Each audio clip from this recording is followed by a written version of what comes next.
This is Coach Bob from Hot Streak Picks, and here are your final four picks along with who I've got winning it all in the 2026 NCAA tournament. Let's start with the first Final Four matchup. I've got Houston going up against Duke. In this game, I'm taking Houston. The big reason here is defense and consistency. Houston is one of those teams that just doesn't beat themselves. They play tough, physical defense, they control the glass, and they force you to work for every single possession. In March, that really matters. Duke is extremely talented. No question about it. They can score, they have depth, and they've got the kind of roster that can make a run. But when you get this deep into the tournament, games tend to slow down.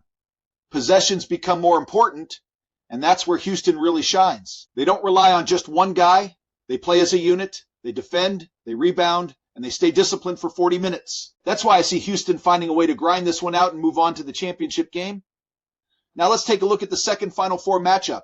Arizona versus Iowa State. In this one, I'm going with Arizona.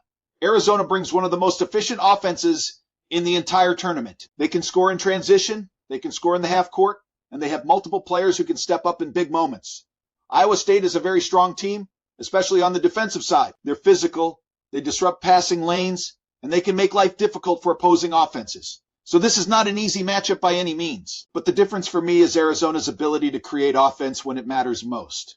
In tight games, especially late, you need a team that can get good looks and convert. Arizona has shown they can do that consistently.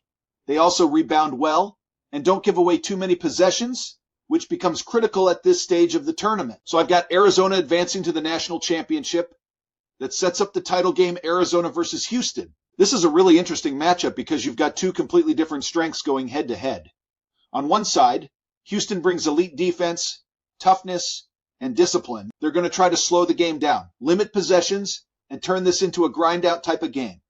On the other side, Arizona brings offensive efficiency and scoring versatility. They can push the pace when they need to, and they have multiple ways to attack a defense. In a game like this, it usually comes down to a few key things: who controls the boards, who limits mistakes, and who executes late. I think this game stays close all the way through. Houston's defense is going to keep them in it, and they're not going to make things easy on Arizona. But in the end, I'm giving the edge to Arizona. Their ability to create offense, especially in the final minutes, is what separates them. They can get quality shots, they can finish possessions, and they can step up at the free throw line when it counts. So my final pick, I've got Arizona winning the national championship. To check out my entire bracket, all my picks, and the best upset predictions, head over to hotstreakpicks.com.